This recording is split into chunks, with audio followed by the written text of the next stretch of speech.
So we're just going to wait like 10 seconds to let folks trickle in and You mean storm in. it does seem like a storm. We're getting a bunch of people. That's good. It is always a crapshoot, the live. Yeah, not everybody wants to be on Zoom after hours. So weird. Yeah. Look how much fun we're having, right? Look at us. A lot of authors don't let people know it's happening, which is the weirder part. I just put on Twitter. I'm putting on Facebook real quick. I did put it on Facebook the other day too, but anyway, I'm just not that good at this. You're better than a lot. You're not Pete Crotto. Nobody is, but oh my God, Pete. He'll come to your house. Wait, you had Pete? Was he? Why? What did he do? Was he just hardcore? For his basketball book, but he's really made sure that people know about that book. Oh, I know. He's a tagger. Yeah. Yes. He's a really nice guy. Yep. I like him a lot. That's actually funny though, because he'll be like, Jeff, I learned a lot from you from promoting. And sometimes I'm like, like you can't keep hitting people over the head. That's one thing I have learned. Like you can't, you know what I mean? Like you can't keep saying the same thing over and over again. That's like actually turns people off, I find. Yeah. Anyway. All right, we've got a good amount of people, so let's get started. Great. Hey everyone, thanks for being here. I'm Shani from Greenlight Bookstore, and I'm thrilled to be hosting tonight's event, Squawkin Sports, hosted by Patrick Sauer and David J. Roth. For this installment, they'll be chatting with Jeff Pearlman about his new book, The Last Folk Hero, The Life and Myth of Bo Jackson. So you're in for an excellent time. Before we start, I want to say a huge thanks to Jeff, Patrick, and David for making this happen, and to all of you for showing up, and we're grateful for your support. Now, just a couple of housekeeping things. In our Zoom webinar tonight, you can see and hear the speakers, but they can't see or hear you. They can see that you're here, though, and there are a couple of different ways you can interact with the authors and with each other throughout tonight's event. The first is the chat, which you can find by clicking on the icon that looks like one speech balloon. You're welcome to post your comments and thoughts in the chat, and that's a great way to show your appreciation for the authors and interact with fellow attendees. If you have a specific question you'd like to have answered by the authors, please post that question in the Q&A module. You can find that by clicking on the icon that looks like two speech balloons. We'll only be pulling questions from there tonight. Importantly, tonight's featured books are available for sale from Greenlight Bookstore. You can shop in person from 10 a.m. to 9 p.m. at both our Fulton Street and Flatbush Ave stores, where you can purchase Howard's book and many others online, or you can order online at greenlightbookstore.com for a quick pickup and for shipping anywhere in the US. I'll be dropping the buy link in the chat. As a thanks for attending tonight's virtual event, we're offering 10% off the featured book. Just enter coupon code GreenlightEvents10 in the coupon discount section at online checkout. So your series hosts for Squawkin Sports are Patrick Sauer and David J. Roth.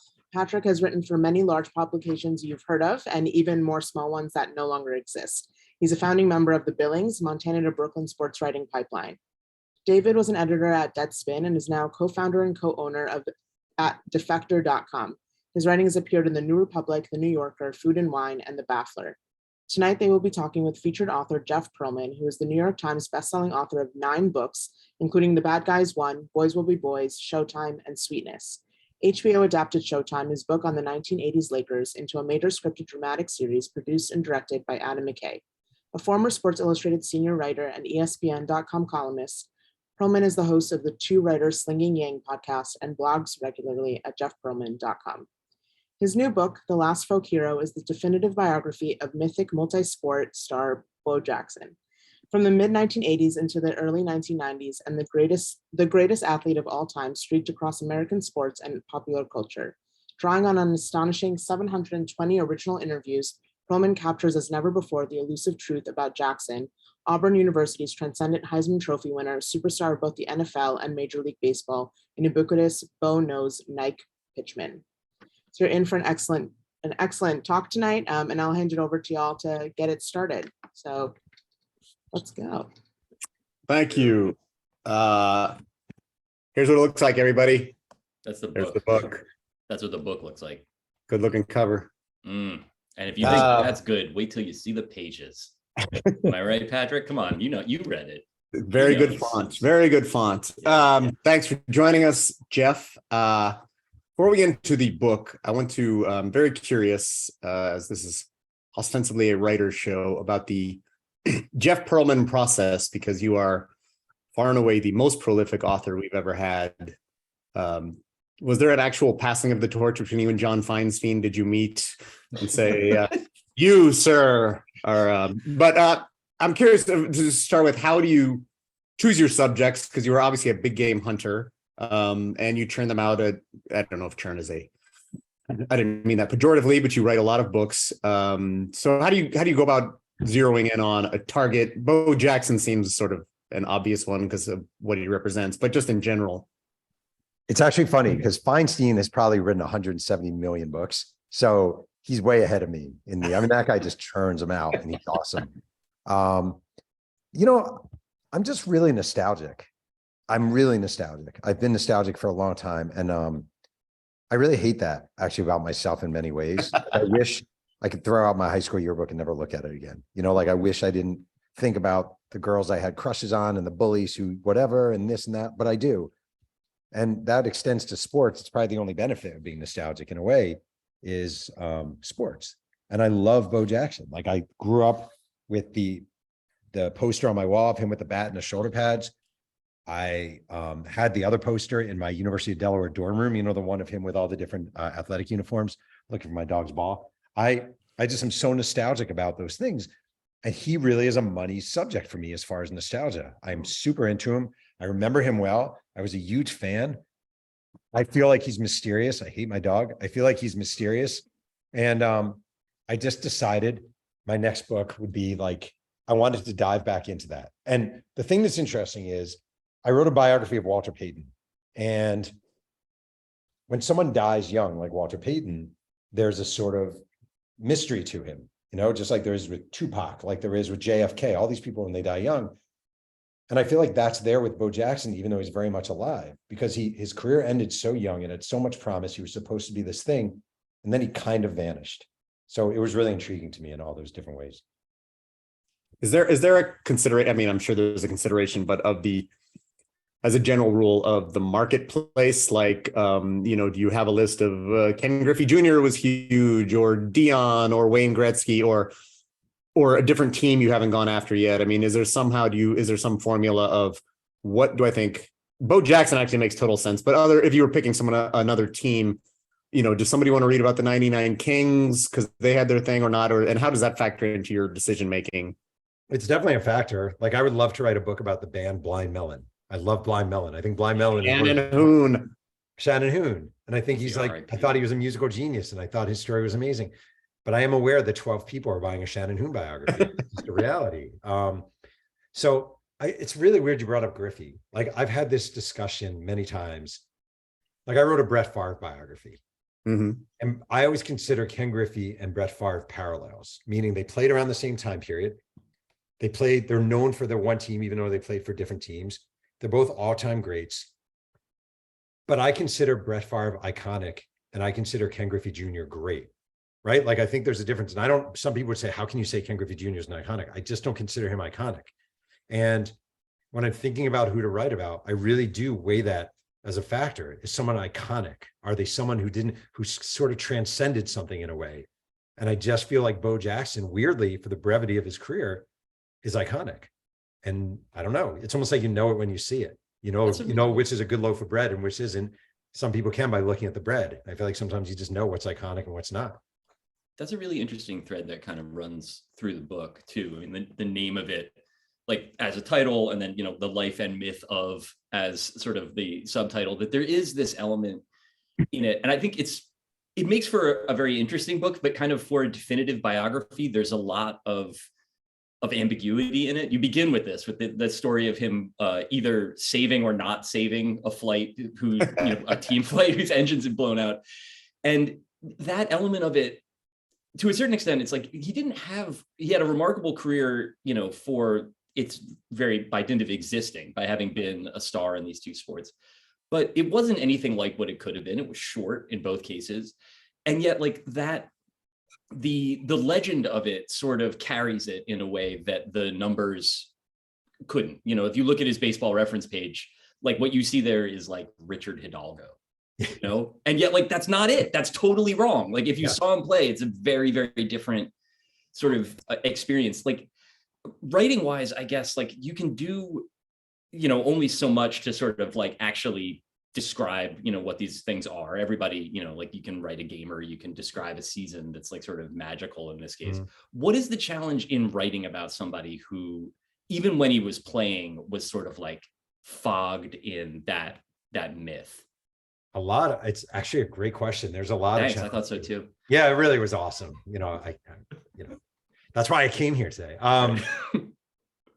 It's hard and it's weird. And I don't think I thought about it consciously that much. And then when I was sort of going through the book, I was like, oh, it's kind of, number one is he's really standoffish and he's really like, it's almost amazing. In fact, it is amazing that a Nike ad campaign as successful and ubiquitous as Bo knows involved a guy who rarely said a word and had a pronounced stutter. Like that's sort of like Michael Jordan, say what you want about him now, at the time was very charismatic and very charming.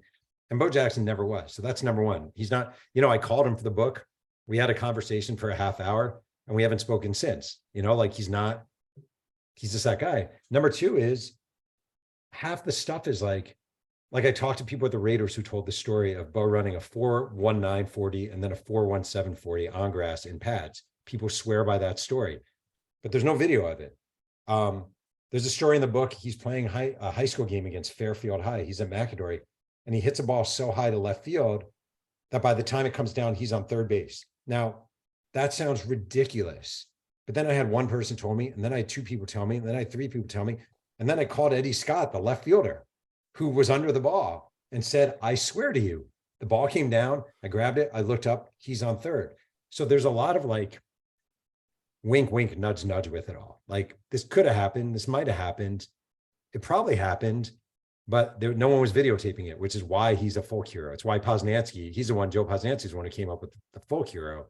And I think he was right about it, Well, taking away some of that would have, I was thinking of that when I was reading the book, where you're talking about Dave, if you tried to disprove things, like if you came at this as like, here's what Bo Jackson actually was, because I was even surprised, having considered myself a fan, there's even less to his career than I thought in some ways. Yeah. I actually thought there was even more. Yep.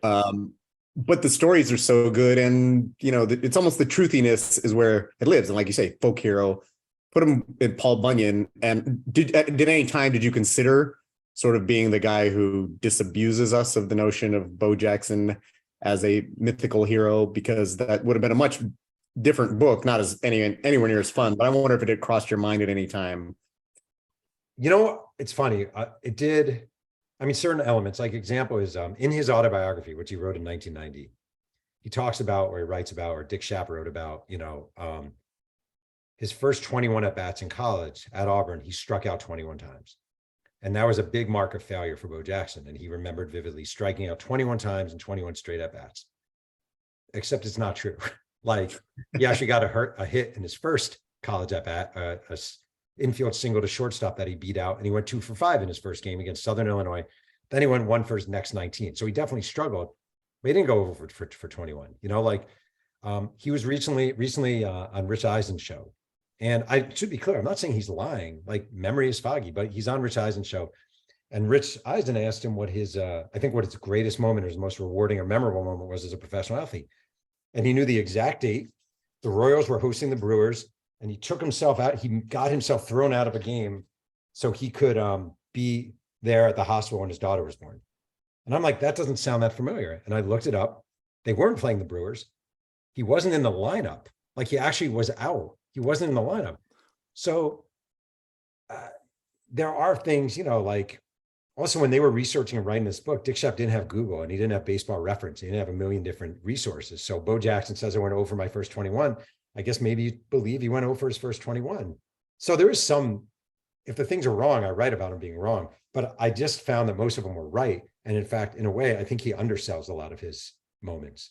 I really do. And also there's something to be said. Like we all see the wall climb, just as an example, like him climbing up the wall is probably his most famous clip, either that or running over Boswell. And you read about it.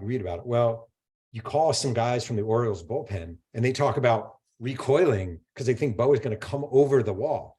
I called Joe Orsulak, the Oriole outfielder who hit the ball. He told me he didn't know until 10 years later that he was the guy who hit it because he was looking toward the first base coach. And by the time he looks up, Bo Jackson has the ball. So he didn't even know he was a part of this crazy play until, 10 years later. So I think there's value in calling a million different people and getting these perspectives and advantages. Yeah, it's a great book for that, I think, too. Like, not just, I mean, the work is all there. You did talk to a ton of people, but from a remembering guys perspective, it is an extraordinary document, because it's like, and I think that it actually fits not just in the sense of you like checking every box and like talking to every pitcher that ever faced him and anybody that, there's also that element because of the type of figure that he was. I'm forgetting the guy's name. I want to say it was like Jay Aldrich or whatever, but the guy that who when he broke the bat over his head, right, was like, you said he was like, he had 3 seasons in the majors, and he was like, but you remember when he's been dining out on that story for years. And so many of the people that you talk to, and this seems to go to the point that you were making about the way that these stories kind of dilate on you, over time, not just in the way that every story, converges on being a fish story if you tell it enough times, but it's like the way that he was, and this actually, like, it sort of fits, even if it makes the sort of journalistic part of the book tougher, I think, is that he was such a legend when he was playing that everybody that touched it would want to link themselves to it, because it was a way to like sort of ground yourself in that moment and like sort of like peg yourself as like a participant in the bigger thing. So again, a beautiful question, beautifully phrased. I mean, it wasn't really a question, but it was beautifully It wasn't. phrased. I was going to ask the question. You want to go? I had a thought on it, but go ahead. No, go ahead. Do it. I think one of the things that we learn in journalism, and maybe we don't always think about it, but it's true, is when people are involved in a famous life, even if that life wasn't famous when it happened, we remember. All of a sudden, we remember. Like I always use the example. There's actually a guy in this book, Dave Fleming. He was a pitcher for the Seattle Mariners, and he was on the mound. He gave up Bo Jackson's home run when the White Sox won the ALCS. Dave Fleming grew up the street from me in Mahopac, New York, right? He was a senior in Mahopac High School. I was a freshman. I was riding the bus my freshman year. Dave, for some reason, was on the bus. And I asked someone a trivia question. I remember it vividly. I said, who is the Rams' leading rusher in their Super Bowl loss to the Steelers? I asked it to Scott Wunderlich, and Dave Fleming turned around and he said, Wendell Tyler. And I always remember Dave Fleming answering my trivia question, right? I haven't forgotten it. I can picture it in my head. I see it in my head. Why? Because Dave Fleming went on to pitch for the Seattle Mariners. The stories just embed themselves when they involve famous people. And I like Brett Favre isn't going to remember the rookie free agent running back from Bucknell who was in camp for 2 weeks in 1996. But that running back is going to remember every interaction he had with Brett Favre. And when you write about a guy like Bo Jackson, people remember their moments with him. So when you talk to that many people with 700 plus, is there is it just a cutoff by a time? Is there, I mean, because obviously you can keep digging and digging and digging, but you can't just put a number on it, right? It must be a time thing when you're like, okay, I have to stop on this day, or do they just stop leading really anywhere at some point? No, I keep going until, so I usually give myself 2 years to write a book, and I take 1.5 years and just report. So just for 1.5 years, all I'm doing is reporting, and I'll start the calls chronologically. Like I'll start with high school and elementary school and all that stuff and move on. But then as high school people start calling back, maybe they'll say, oh, you need to talk to this woman. She worked in the cafeteria, and I'll call them. And I basically keep going. Don't stop until it's time to write. And then you're like, okay, I need to write, or I'm not going to finish this book. It's not a normal way to write a book, I don't think. I think most people, I'm friends with like Howard Bryan or Jonathan Eig or John Wertheim, and most of those guys write and report as they go along. And I just have gotten really stuck in my ways. I don't think it's a brilliant way to do it, but it's what I do. It Seems works. to be working. Yeah. The And books I think get done, case, so I guess so. even if you didn't like, I mean, obviously, like I'm a sucker for reading the names of baseball and football guys of my youth. That's like Yeah, totally. built a career around doing that somehow. Yeah. But there is like that. I think that like the broader sort of like texture of the moment is important there. And there's something, this is kind of, again, like, we can talk more about Bo. We probably should talk more about Bo himself in a moment. But one of the things that I thought was really interesting about the book, and I guess it's the sort of thing, this actually goes back to something that Joe Poznansky, who you mentioned earlier, told me very, very early in my career. I interviewed him when he wrote his book about the Big Red Machine. Mm-hmm. And it was a very good book, but I remembered in the interview, like asking him, I was like, had you always wanted to write about this? And he was like, no, the team I wanted to write about was the 1977 Cleveland Indians. And I wanted to write about them because it was like Joe Charbonneau was on that team and he ate a light bulb, and Dennis Eckersley's wife left him for some other guy on the team. But that team was a 500 team. And he was, as you said before, about like writing a Blind Melon book. He was like, no one would buy that. So I wrote about the team that people care about. There are some portraits in this book of extremely forgettable teams that Bo Jackson was on that are like super rich and detailed, not just because you talk to all these people, but it's kind of a reminder, like all the Royals teams that he was on kind of just like weren't shit. Like it was like the end of that, the 84 championship team. So it was like the dwindling out of George Brett and Willie Wilson and Frank White and stuff.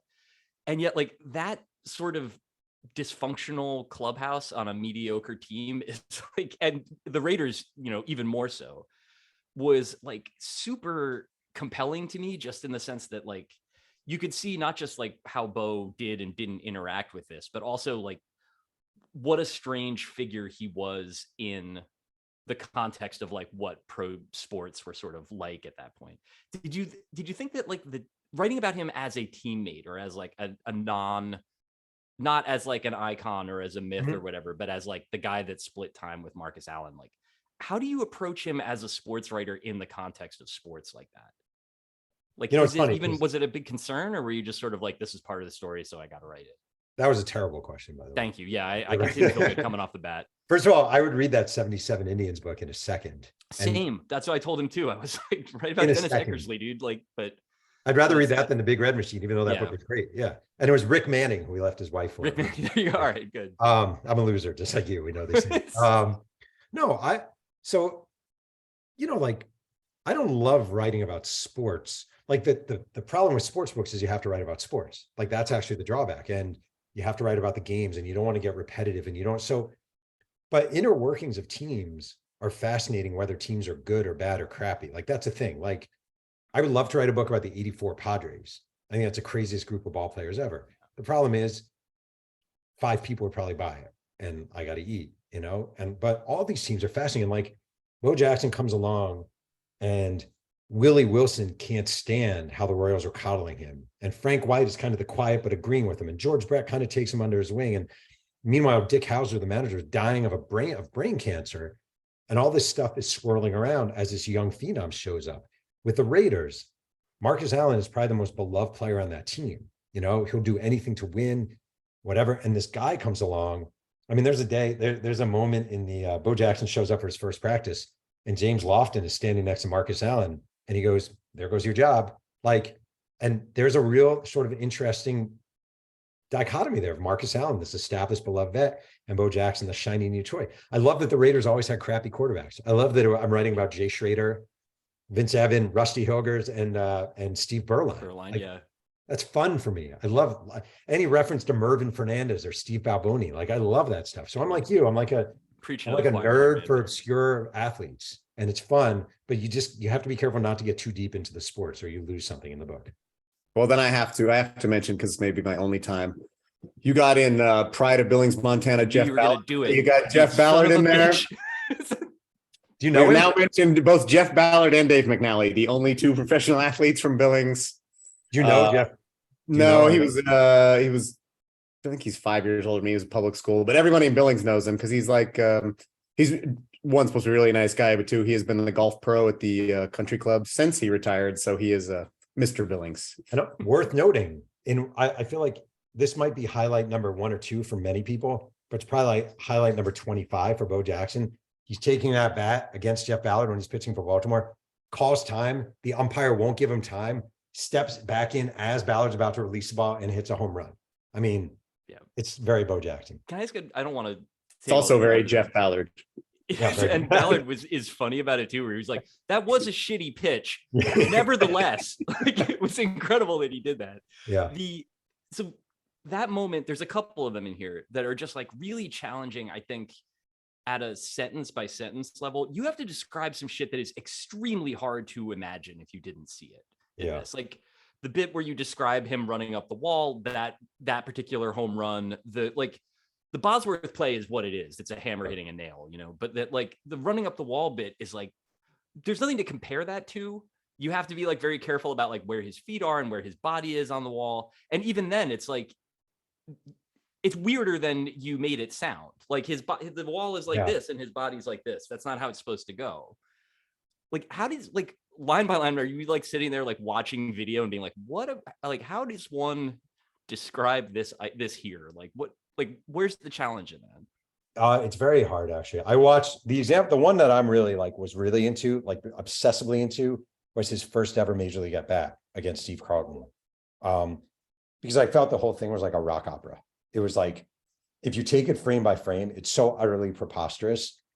And it ends beautifully, which is he had no idea who Steve Carlton was, which is just the best. He had no idea who he was. But there's a moment in that at bat when he does it twice. He puts one hand on the stub, the other hand on the other end of the bat, extends his arms and brings it back to his butt and brings it forward with both arms straight, never bending, twice.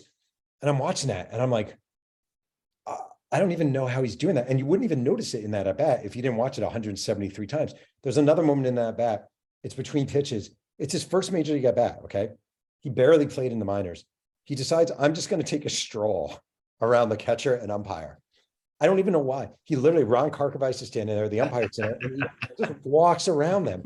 So the whole thing is like a rock opera. And I think it's kind of like what we tell young writers. You know, I'm sure you guys have like talked to younger writers, which is sometimes simplicity is okay. And sometimes you don't have to dazzle with adjectives. And sometimes you just explain what happened. And that's what I feel like you have to do. And that's what I kind of try to do, is just, here's what happened step by step. And this is insane. And I don't know if it worked or not, but that's what I tried. Did anything, I would say the two things that surprised me the most about this, one, actually, like I said, I thought his careers were better, particularly in football. The other thing is, I guess in my head, I knew he was standoffish. And I knew he was kind of a good old boy on some level. I'm not sure I knew about the stutter, but I thought he was kind of the ultimate team guy. Like, for some reason, I had in my head that the injuries ruined the guy that everyone in the clubhouse loved, who was always first one in. And he is not at all. In fact, he kind of fucked off all the time. Like, I was surprised that there was somebody who was that good. I mean, I guess that's the Adonis part, whatever. But he really wasn't committed to the team or working out. And I'm not, and I'll even take separate from he was injured, you know, when coaches would say he wasn't trying because he was faking injuries. I mean, I'll give him that. That's his body. He knows. But the other stuff is like, it was basically Charles Barkley shit. And Barkley got better, but Barkley learned at least a little bit at some point. I guess I did not know that about Bo. I thought he was like this guy in the locker, weight room all the time guy, and he was not at all. No, but it's actually, there's this turning point, obviously, in his career when he injures his hip, and suddenly it's like Superman all of a sudden having to work at the local coffee shop. Like, all of a sudden everything changes in his life, and he finds weights and he finds a pool and he finds a bike, and he looks around at guys like Warren Newsom and Craig Gerbeck, and he's like, I understand. And he never did. Like, it's so weird. It's kind of hard. Like, there's so many lazy tropes back then about the black athlete, like so many. Every Auburn, every SEC media guide you read, every African-American athlete is gifted, talented, athletic, cult-like, and every white guy is gritty, hard-nosed, hard-edged, right? Scrappy. I mean, Sports Illustrated, I didn't realize this when I was a kid, how kind of grotesque it was, but Sports Illustrated making the argument that Joe Dudek of Plymouth State should win the Heisman Trophy. I didn't remember that cover. I had it on my wall. Can you just say who Joe Dudek is? Because nobody knows who that dude is. Joe Dudek was the star running back at Plymouth State, a Division III school. And basically what happened, this is 85, the Heisman race. It's an article written by Rick Riley, who I've known for years. This is not about anything about Rick, good or bad. Like, Rick Riley pitches a story to SI about Joe Dudek, just a story. There's this kid, Plymouth, New Hampshire. He's having this great year. Let's write about him. They send Rick to do it. And then Bo Jackson, I think it was the Florida game, came out of the Florida game. And it turns out later he had like internal bleeding. It wasn't like he just like, oh, my toe hurts. He came out, and it was the second game that year that he came out. And people are like, this guy's kind of lazy, and he's indifferent, and he's apathetic. So SI decides to put on the cover of the magazine, Joe Dudek should win the Heisman Trophy. What the heck? Why not Dudek? And I remember as a kid thinking how cool that was. Like, oh, that's so cool, Joe Dudek. And I'm researching this book, and I'm like, this is some racist nonsense. Like this is Yeah. Joe Dudek is just a scrappy white guy from New England who you guys like. And I worked at SI later. They were Princeton guys and Harvard guys and good people, I always thought, but like definitely an air of elitism. And that I see that cover now, and it's horrible, just horrifying. So long story short, it is like, I don't want to lazily be like, oh, Bo Jackson didn't work hard. He's just the gifted athlete. But he didn't work that hard anyway, and he was a gifted athlete. So it's a little bit of a catch. Yeah, I think like both can be true, right? Because it's definitely like, it's clear that, you pin down like, and I think he himself was like pretty open about that, like until he had to, right? Like when he was just like winning like high school track events that he wasn't training for, they just like show up in sweatpants and fucking dust everybody at states or whatever. Like, I guess if you could do that, you might as well. And yet like, that's another area where there's an interesting sort of tension in the book between like what's knowable, and like what we actually can see and like sort of understand to be true. And then like the way that he was covered, and like some of it is just that the way that people write about sports is different now than it was in the late 80s and the early 90s. But I think that one of the differences, we had Howard Bryan on here for the Ricky Henderson book, and he went through that stuff, I think even worse, but he was also maybe the hardest working guy on the team. Like, right. He was an odd duck at times or whatever. It could be aloof also, but nobody's working harder at, especially base stealing. Whereas Bo, he put in some effort, but like, not learning the playbook, I could understand if you're a teammate, like that's fucking nonsense. Learn the playbook, the basic 80s playbook that probably involves you going to the right or to the left. Right. It's like the first Madden game. Like there's like 4 running plays, like everybody, you remember the names of them. But that's like so it's interesting in that way, because it's like, again, you're sort of like pulled back into the mythos of it, where it's like everybody's a little bit too mad or a little bit too happy about him. And then you have to sort of try to pin down, again, just going by the word of all these people that are trying to sort of hitch their stars to his, like what actually was. Yeah. It's a really interesting sort of bit. I was, appropriately scandalized, I guess, by some of the like newspaper writing about him and stuff like that. But so obviously you talk mostly to people, so it's mostly primary source stuff. The shit that was written about him at the time, how useful was that in putting this together, other than just sort of giving you the tenor of the conversation about him? Actually, it was very useful. I mean, it kind of, first of all, even if you don't use a lot of it, especially like the Alabama newspapers during his time at Auburn, it sort of takes you on a path to understand how he was covered and how he was perceived. And I think that's always really helpful. And a lot of those columnists really were like, they were hard on him. Like I think people really fell for the idea. Like, it's interesting. I just think there's a really gross way that white writers covered African-American athletes in the South at that time. And I don't think I was fully aware of it, because I wrote a Walter Payton book, but Walter Payton was really covered largely by smaller newspapers covering historically Black colleges. And Brett Favre was a white athlete in the South, but this one was different. It's like, he wasn't given the benefit of the doubt ever when he was hurt, ever. He always was just athletically gifted. That was it. No one ever, when they would write about him, nobody ever delved into the fact that he was one of 10 freaking kids to a single mom with a stutter who was held back a year. Like, there was no effort to really explain why he was the way he was and how he became this thing. And it was just, it's almost like when he's at Auburn, so everything should be great because this is great. Isn't it great? Everything's great. Look, he's great. And I just think, I look back and I think that was a really wasted opportunity to actually cover a pretty complex guy in a unique way. Yeah. It's definitely, there's that sense there, especially that this was like, I mean, it's good. This is why it's good that there's a book, but it's like the story was much more interesting than the version of it that I remember getting, that there was like, even if he wasn't participating in it, even if he was like kind of a prick who referred to himself in the third person and was rude to everybody that tried to cover him, like, there's still an actual story there that could have been told that was more interesting than like. Well, he's weirder. He was also weirder than I thought. Like the shooting live arrows in the locker room it's either sociopathy or it's just like a very bizarre way of trying to get a laugh. I'm going to go with the latter because he didn't seem like a psychopath, but yeah, I can't imagine arrows flying by my body while I'm walking across at work, in your work. Yeah, well, also, it's kind of interesting because it's one of those things, like the same way when I was covering baseball at SI and Barry Bonds owned the Giants clubhouse, right? And he owned the Giants clubhouse, number one, because he was a star, but number two, because everyone was intimidated by him. So nobody would go up to him and say, Barry, you shouldn't have 5 lockers to yourself. Barry, you shouldn't have a massage therapist in here. Barry, you can't have a photographer in here. Like nobody had the guts to say it. With Bo, there is a sort of repeated element of people being intimidated by him because he is intimidating and he was big and he was strong and he was soft-spoken and kind of quiet and brooding. So and almost him killed shooting Kevin arrows. Seitzer. Yeah, right. I mean, Kevin Seitzer, but him shooting arrows in the clubhouse, people hated it, but no one really said anything. And the scrawny PR guy isn't going to be like, Bo, do you think you could maybe? It's just not going to happen. There's so much.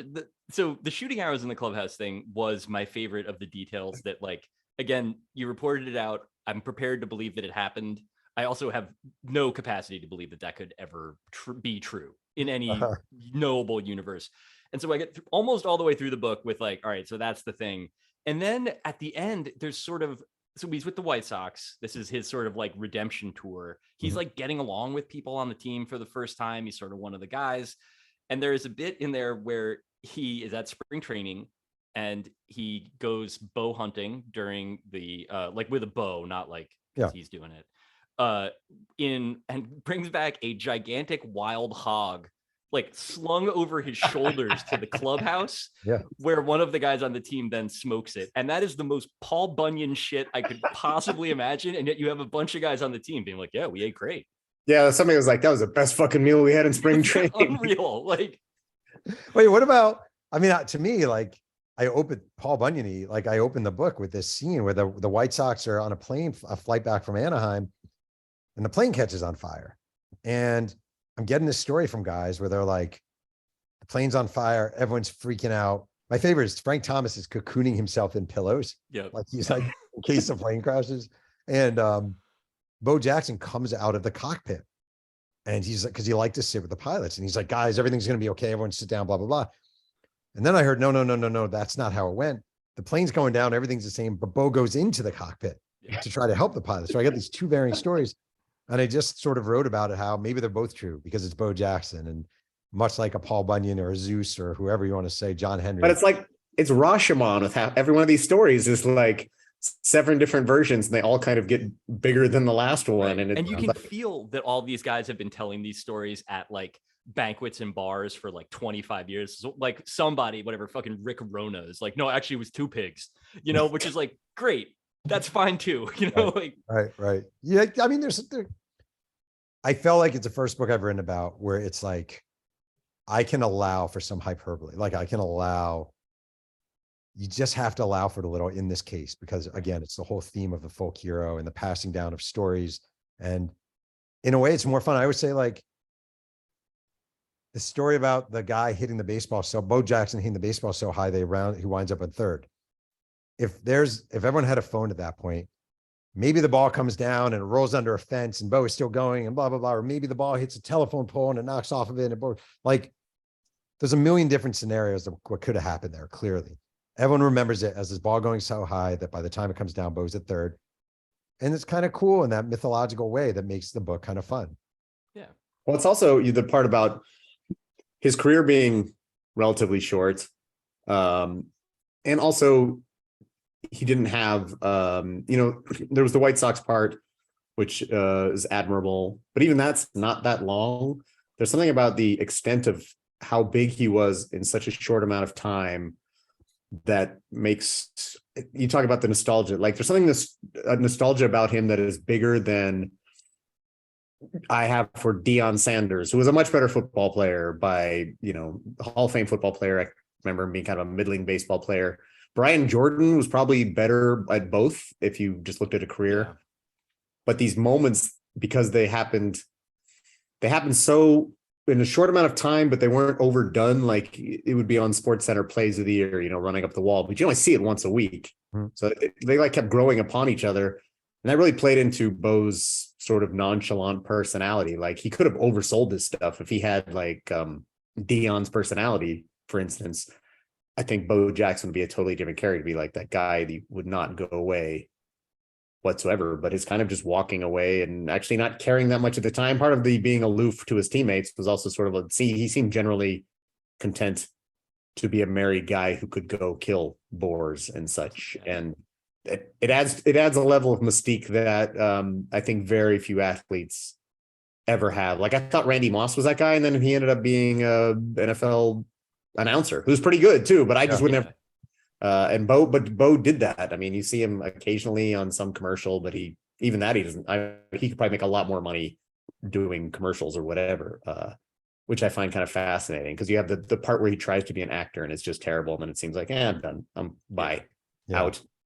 I think I've been saying along this whole process, if Bo Jackson ended up as, like, let's just say he ends up Eric Dickerson in football, and let's say he's like Sean Green in baseball. Like, I don't think he was heading to Mike Trout status. I think he was going to be a really, really good ball player. So let's just say he ends up Sean Green or like Raul Mondesi or someone like that, right?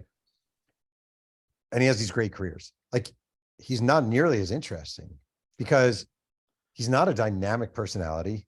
So it's not like a Dion personality. He's not. We would know the course of his career. The myth of it all wouldn't exist nearly as much, because the question mark at the end of it all wouldn't be there. We'd be like, oh yeah, that guy was one of the greats. Look, he's in the Hall of Fame, and someone would do a book on him. But I do feel like the ending of his career and the mystery of it all really, really, really adds to the whole saga of it. And also, like, there really are with Bo Jackson, there's just these handful of big moments, but they're just so preposterously large. And you can, like, name on one hand, there's Bo over the top when he's at Auburn, running over the bars and the 91-yard run on Monday Night Football, climbing up the wall, his first major league hit, leading off the All-Star game with a home run, getting hurt in the playoff game when he's pulled down from behind. And those are kind of the definitive Bo Jackson moments. But all 8 of those are probably better than anyone else's definitive moment. It's like authentic. It's like the way that you remember things too, I think, or at least the way that I remember things is like, it's episodic. Like, as you get older, you sort of lose maybe some of the context that situated the thing, but you remember a specific moment, or you remember like the feeling associated with it. Right. There's something, I mean, you don't overdo it, but there is something like kind of literary about, it's especially the way that you describe the Harold Reynolds, which is, I would add, is maybe the other moment. Oh, Reynolds. He throws out Harold Reynolds from 320 feet away in right field. Yeah. And there's not, you can look and find the video of that. Mm-hmm. It's not covered right. Like, the camera is not in the right place. You can't see him make the throw. And as you know, this is like a sore point for Defector that we harp on constantly. You also can't, there's like cuts to the runner. I don't need to see that shit. Like, show me the throw. Like, everybody, that's where we should be focusing our attention. But even there, that like, you can sort of see the, you know, the sort of like Back to the Future style fading of the image, like even as it's happening, that it's not like, you don't overdo it, but I think that it's probably kind of hard to write about that stuff in a way that isn't seeming to oversell it, because it is like, they're super indelible. There are kind of a high percentage of them relative to like other moments in his career, like in terms of, you know, whatever, it's 150 strikeouts a season too, you know, but that like aspect of it, I guess, is sort of, I'm moving towards another one of those questions that isn't the question thing here. So I'm going to wrap it up, but there is like that. I guess I just don't know, like, necessarily how you could have written it straighter in that regard. Because like, those moments are why this book is saleable to a certain extent. I feel like the goal with moments, all those moments, like the throw, right? I talked to the Mariners third base coach, Bob Didier, and he's on the video. You see him and Jim Lefebvre, the manager, screaming at the umpire. And he's like, he told me, he's like, I wasn't screaming at him because I thought Harold was safe. I was screaming at him because the umpire was 30 yards up the third baseline. And why was he 30 yards up the third baseline? Because he thought the play was over. And I talked to Charlie Liebrant, the Royals pitcher, and he's like, I was leaving the dugout because I just knew the game was over and Harold Jones was going to score. And I talked to Bob Boone, the catcher, and Bob Boone's like, I started trying to deke him out by pretending the throw wasn't coming, but then I realized I really need to get there fast. So, you know, the Bo run against Seattle when he runs 91 yards, like, I talked to Dave Craig, the Seattle quarterback, and he just vividly remembered hearing Bo Jackson run past him, like, and I talked to one of their coaches, and he said some of the papers like scurried out of his hand from the force of Bo Jackson running by. Which is literally like a Richard Donner Superman visual effect. Like, totally. Like 1-to-1. Like, it's in the Bo Jackson movie. It's got to be in the Bo Jackson movie. Right. But So I think what you try to do with these moments, Bo climbs up the wall, you try to find the guy sitting in the bullpen who had to pull back because they thought he was coming over, and you call Joe Orslak. So you take these moments, and what you just try to do is dissect them and find every little element. In fact, like Bo's injury, I've read about Bo's injury a million times. Everyone knows it happened against the Bengals. Everyone knows it ruined him, et cetera, et cetera. I'd never seen Kevin Walker, the linebacker who grabbed him from behind, interviewed. Never. You don't see it anywhere. So I tracked down Kevin Walker, and he lives in Cincinnati, and he works some corporate job, and he was thrilled to talk about it. And all of a sudden, it turns out Kevin Walker and Bo Jackson have very similar backgrounds and very similar upbringings. And it makes that play, to me at least, much more interesting because you humanize it and you take the little sections of it and you just try to bring them out. And that's what I tried to do. If anyone has a question, we have one, but if you want, anybody else wants to get in, we'll have time for more than one. Yeah. Can I ask one quick one before we do the Q&A? Yes, sir. I mean, what's all right.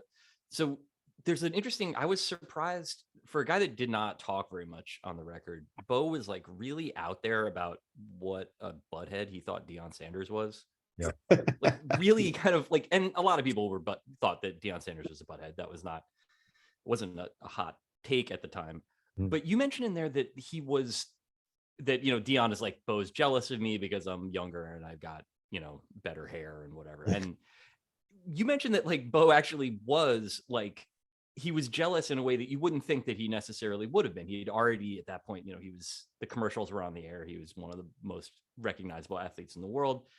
And yet there's this element there where you mentioned that he was kind of like jealous when it came to protecting his own myth, that he like understood himself as like that type of figure. Like how, I guess, like I'm sort of asking you to elaborate on this when it's in the book, which, it's good. People should read it, but not everybody has. How did Bo Jackson understand himself as a figure, do you think? Or like what sense of that were you able to get? Can I add one thing to that? When he got hurt, there you have a sort of a litany of grouchy old men, white men complaining that playing two sports, he screwed everybody, basically tell him to go fuck himself. Ken Rosenthal, I don't know if he meant this as a compliment, but he said Bo is a victim. What do you say? Victim of following his imagination, and his imagination was to play two sports. I think Dave's asking the same thing. He was protective of that, and that is kind of. It doesn't matter how great what his careers were on some level. That was the awesome start of the whole thing, right? I mean, Auburn, yes, but that's really a big part of it. And I think also we forget how rare that was. And Brian Jordan, probably better numbers, but he doesn't have those moments. I mean, the playing of two sports, to me, cannot be oversold. That mythology is worth every penny because he was awesome in ways that no other guys were at moments in two sports. And that's unbelievable. I think a lot of the guys we cover, who sort of put it out there that they're not really concerned about their legacies or their reputations, generally, with some exception, are. Yeah. And it's sort of a thing to put out there and a way to look, which is fine. But and even like someone said to me about Bo, they were like, he wanted you to know how great he was. He just didn't want to have to tell you. I thought that was a pretty interesting point. Yeah. Like he did. He definitely, he was concerned with his reputation and his image and what you thought and his greatness. And I think he seemed not wounded, but offended by Deion Sanders coming along with this arrogant sort of way about him and this pronouncing how great he was. In a way, it's a little bit like when Barry Bonds saw McGuire and Sosa using PEDs. Mm-hmm. He basically said, he tells Griffey, he's like, these guys, I'm better than these guys. Why should they be getting all the fame when I'm better than they are? And I feel like for Bo, it's like, I'm a two sport athlete. I'm a star. I do this the right way. I play hard. I don't complain and I don't peacock. And this guy comes along and he's peacocking and it's gross. And the clip that it's funny because it's one of those things. I guarantee you if Bo and Deion were on a podcast today, they would bash the book and say, it's the typical media overblowing, blah, blah, blah. But all you got to do is go back to the clips and go back to Bo's reaction to Deion. And it was painfully negative at the time, painfully negative. And like, jarringly so in contrast to the fact that he just seemed to be going out of his way not to say anything quotable any other time but that. Yeah. Yeah. Can we run the clip? Could not pick a Bo highlight. I want to run this clip because this book has so many great anecdotes, and I want you to tell the Wayne Gretzky one. That's my second favorite anecdote after Ron Darling's story of the tuna salad, The tuna salad. Yeah. which apparently the best tuna salad in the world was ruined. But Shannon, can you play the clip, please? She paying attention? I am. I'm sorry. I don't have a clip. Oh, I'm drag. really- All right. All right. Well, in the if you go look up the Bo Knows commercial with all the athletes, there's only one part where Michael Jordan, Bo Knows basketball, McEnroe. John McEnroe, and what happens with Wayne Gretzky? Which when I read that and then I rewatched it, it is so painfully obvious. It's hilarious. So every guy goes, Wayne Gretzky, Michael Jordan, Bo knows basketball, Kirk Gibson, Bo knows baseball, John McEnroe, Bo knows tennis, and Wayne Gretzky, they show a clip of Bo Jackson in a hockey game, but he was wearing socks. It was on a gym floor in Kansas. He was wearing socks. He wasn't wearing on skates, but he was wearing an LA Kings jersey. And Gretzky skates up and he just goes, no.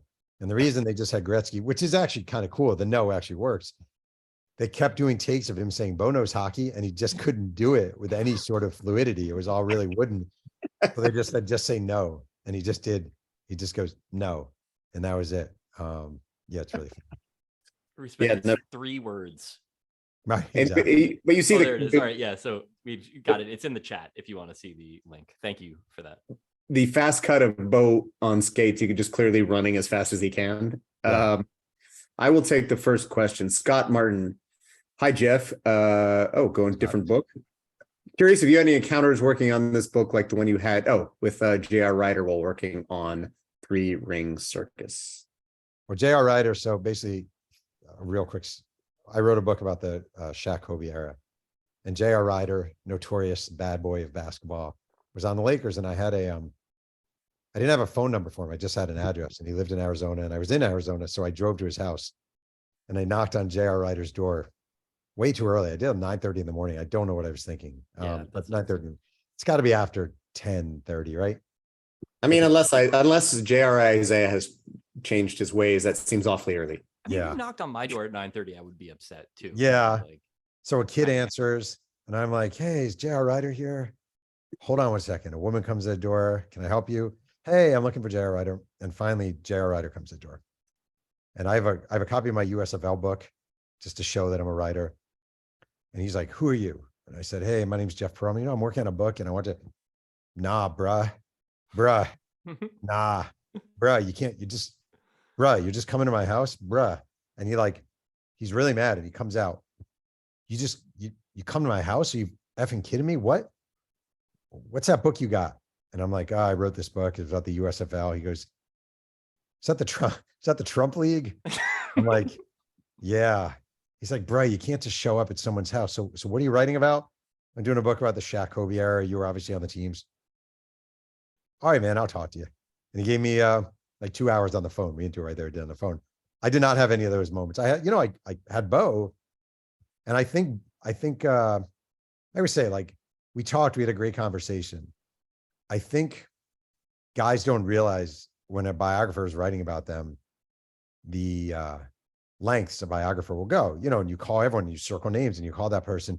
And I'm guessing he got annoyed at the point where it's like, hey, Bo, I just got a call from, hey, Bo, I just got a call from, hey, Bo, I just got a call from. But I didn't have anything really bad. Some people didn't talk to me. That was about it. I'm very glad that you got to go to J.R. Ryder's house. It's been a dream of mine for a long time. I will give you the address. Yeah, I will know when to arrive or when not to. Not 9:30. Right. Yeah.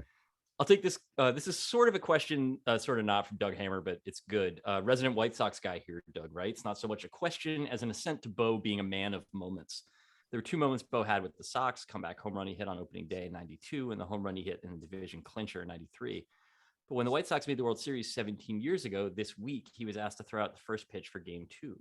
How do you think Bo viewed his time on the South Side? Because his legacy is probably larger than it would be given his field deeds on the side. I should add, Doug is far and away the biggest White Sox fan I know by miles. I just want to say, first of all, I was in New York City 2 days ago and I went to the MLB store, which I hadn't been to. Among the jerseys I had, say it's some really weird jersey. I had like an Andre Dawson Florida Marlins jersey. Oh, yeah. I had like a Darren Dalton Phillies jersey. And they had Bo Jackson #8 White Sox jersey, which I found. Did you stumble into Roth's closet? Yeah, I was going to say, was this that is all actually the it's MLB? a wood and wood for me right there. All But right. go ahead. In. He loved his time in Chicago. He loved Chicago more than, I mean, he still lives. He lives outside of Chicago. He lives in Burridge, Illinois. He's just a suburban dweller of Chicago. He loved his time there. He loved the intensity of the city. He loved that team. He felt like Chicago gave him a shot when Kansas City kicked him to the curb. The trainer, Herb Snyder, was really largely responsible for getting him back to life and working him.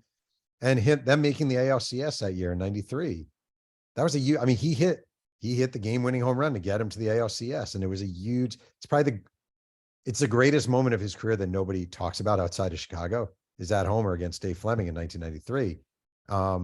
He loved it. And then the interesting is last year took place, he was with the Angels and he kind of hated it. Like the team stunk.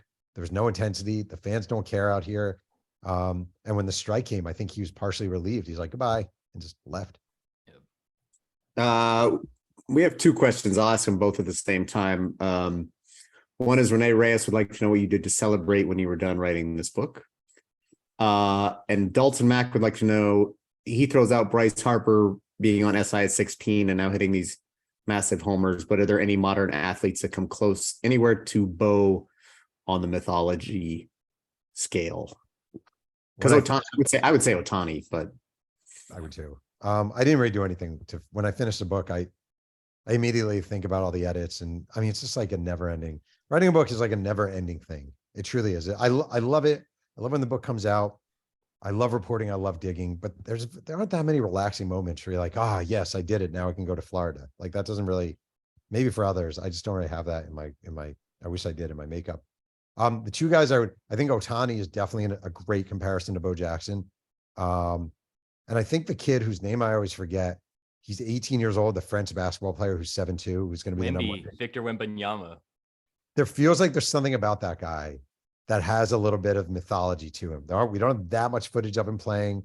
He looks enormous. The other day, he like stepped over chairs. And I was going to ask if you saw that. So this is the only way you can be like that in this day and age, is that you need like the grainy like video of somebody just like holding their phone the wrong way, and you're doing something fucking crazy because your body's 7'4". Yeah. Which is like, it still kind of works, but yeah.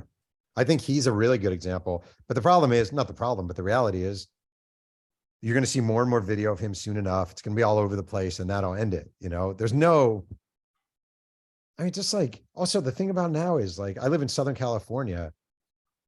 If someone sees you at 11 years old throwing a decent fastball, you're going to have a private tutor within a week. And your parents are going to tell you, don't play anything else, just focus on baseball because blank. And it's insane. So you don't have these raw athletes coming along that often playing multiple sports. I did a story on Sam Darnold when he was at USC, and I loved his parents, and I loved them because they were like, we just let him play what he wanted, and he played 3 sports. But it's so rare nowadays that it's hard to find guys like Bo Jackson anymore. Well, it's also, you don't get a lot of time to live in that sort of mythical space, because Giannis walks among us, and that guy came from, even worse circumstances than Bo, and does it every night. But after a while, like, again, partly if Bo had, 8 more seasons of 1,200 yards, I've been like, yeah, he was very good. He was really good. Right. We see him all the time. It was like, I guess if Giannis had just showed up for that one NBA Finals and then disappeared. Right. To go live on an island somewhere. Yeah. Yeah, that would be amazing.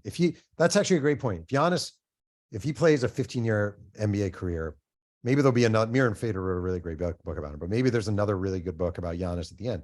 If he plays one more season and starts selling juice at a hut in Missouri, he's legend. Yeah, but it's also, good. It's also like, to his credit, Bo could probably make a lot more money. Shaq has not found a product he won't endorse. Yeah, and seriously.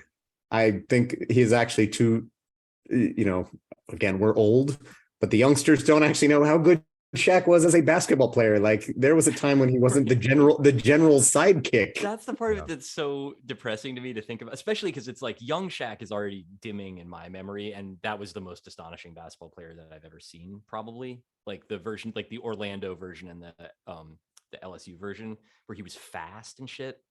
but was also as big as he was. But yeah, like the idea, like you mentioned on the Today Show that your kids didn't know who Bo Jackson was. I think that's a little sad to me, but I can sort of understand it. And obviously you wrote a book. Why so would you they can figure though? it out.